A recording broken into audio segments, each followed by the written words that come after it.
This is a really serious matter, and it's affecting everyone everywhere. And, when you get into a situation where you're put into hey, God, something's happening, I might die from this, you get this fight or flight physiological syndrome. Literally, it's as if you're walking along and a lion jumps out at you or something. Your eyes bulge, your adrenaline jumps. This isn't really the adrenaline jumping kind of a fight or flight, but now people are seriously thinking, what should I do about this? And this extends to the business too. Eventually, we'll talk about that. What do I do? And how do I manage this? Now, it's really important to recognize that health is more important than wealth. And so there's no question about employees saying, I don't want to work in the office. They're not going to work in the office. At Rappaport, we've closed almost all of our offices. And, there's no issue about people, employees themselves are looking at what's happening and they're saying to themselves, I am not really caring about the job right now. What I'm caring about is not getting sick. And that's really important. So we should understand that everyone is thinking this way, not just people in the diamond or jewelry business, not just our families, but it's a pandemic. Everybody's got that same value question. What should we do? How should we deal with ourselves over here? And so now we realize that there's something much more important than your job. There's something much more important than your business. And that's very, very subconsciously powerful. Now, you can't give Corona. I want to talk about prevention for a minute, since we do have, I don't know, however many hundreds of people on the line. First of all, sometimes you're washing your hands and stuff, and it's important so you don't touch your face, but you can't give Corona to yourself. So what's really going on here is we're dealing with a situation where you sort of have to relate to your environment. You can only give it to others or get it from others. I'm misspelling over there. Oh, sorry, let me go back up.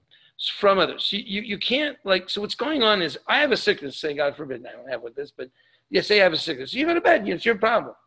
This isn't your problem. This is everybody's problem, because you won't even know that you're sick, and you go out there and you'll shake someone's hand and he'll touch his face and he'll get sick and maybe die. So, you really got to be careful here, because you are in a societal sickness. It's not an individual sickness. So the only solution here is really isolation and what they call the 6 foot or 2 meter rule. Keep 2 meters away from everybody. That's kind of weird psychologically too, because people like to sometimes hug people, be with people, even members of your own family. They're saying you should keep 6 feet away. Maybe people think it's a joke. But in fact, it's the only way to really stop the virus from going on, and staying home like I am. So number one is I'm protecting myself from not getting it, but maybe even more importantly, I'm not giving it to other people. So now this isolation stuff works in you subconsciously. So people are getting weird. They're thinking, not getting weird, but they're thinking differently than they used to think. It's like a fundamental earthquake of change in your personality. So what's happening with this coronavirus, it's not just another thing. It's a fundamental thing that's affecting how people think about themselves and society and the world. And they're also finding out that they're isolated now. They're home. They're home with their family. Some people love that. And a lot of people say, oh my God, I never do. I can't live like this with my husband or wife or whatever. I want to also explain the concept of flattening the curve. If everybody gets sick very fast, there's not enough ventilators. There's not enough medical resources to take care of people, so people will die. And so what they're trying to do with some of this isolation stuff, they're trying to abate, slow down the distribution of the disease. So less people get it. They know that a lot of people are going to get it eventually, but less people get it at once, so they can beef up the hospitals, get more beds, get more ventilators, get more medicines, get more tests. And that's kind of flattening the curve so medical help can catch up. So, I think everybody's pretty much closing their offices that I know. Maybe, I think all Rappaport offices, Hong Kong, Mumbai, Surat, Tel Aviv, Jerusalem, wherever, Dubai, everything's closed. Maybe we have a kind of a skeletal staff in some offices who are keeping the rule. But I really encourage everybody, you really have to take care of yourself. I see there's some hands raised. I'm going to be going a little bit more, and then we'll maybe take some hand raising at the end as well, because I really want to cover the ground, and then we'll take some questions later.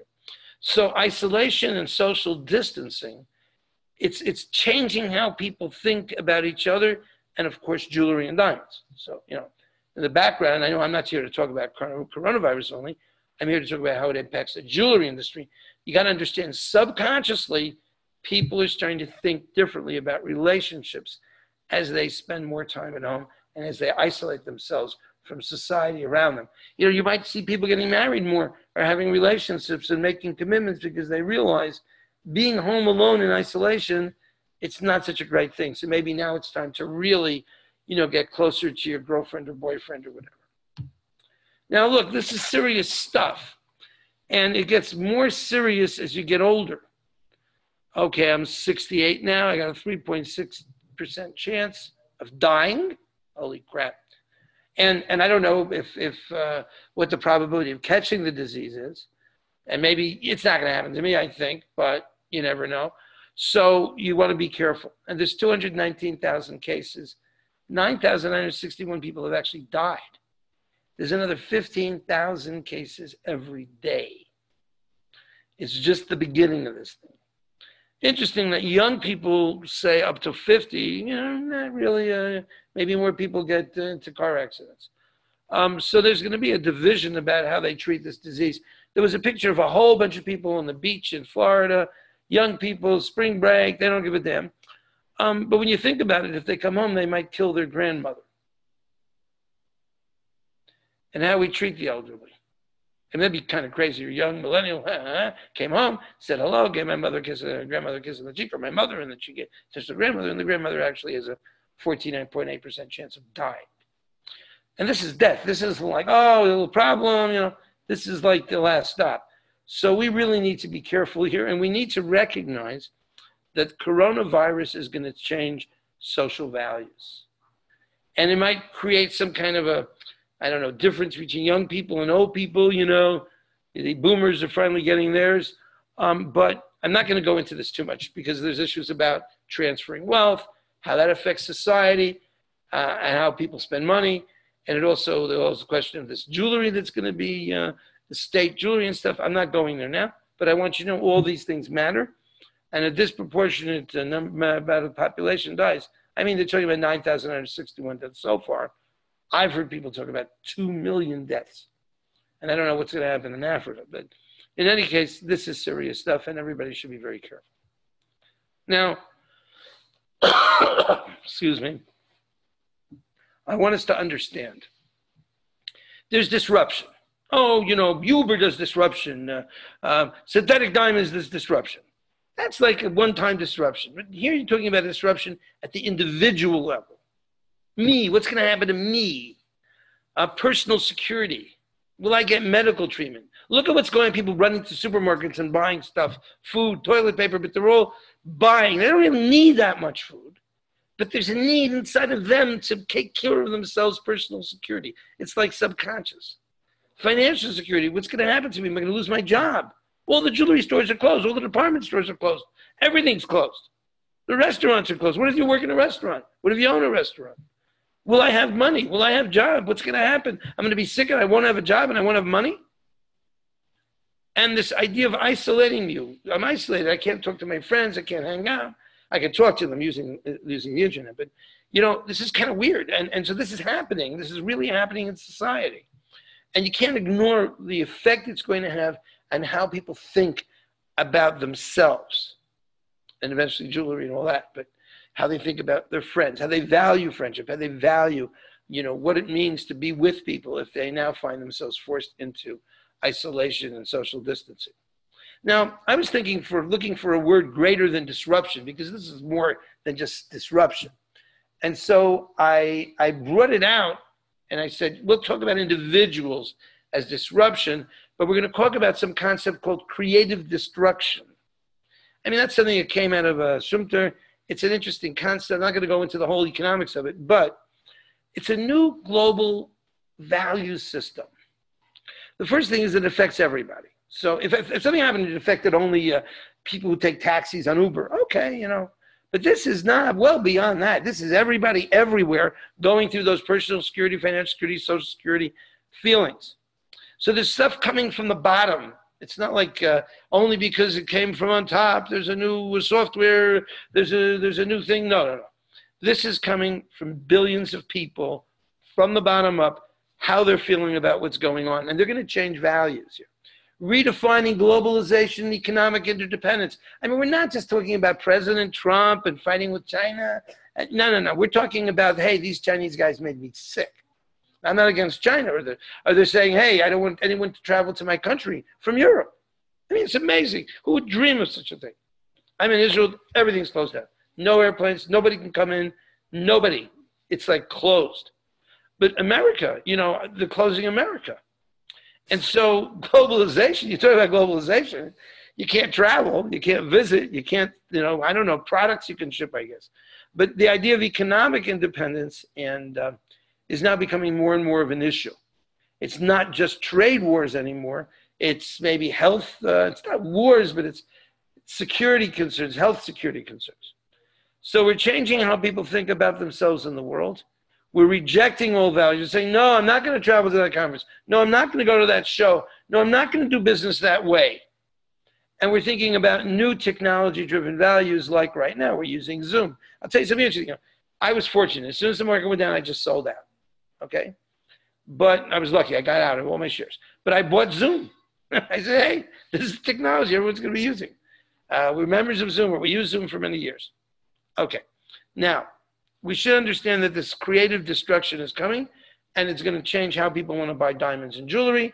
It's going to change how we run our shops. It's going to change how employees feel about it. Now, there's Newton's third law of physics says every action, there is an equal and opposite reaction.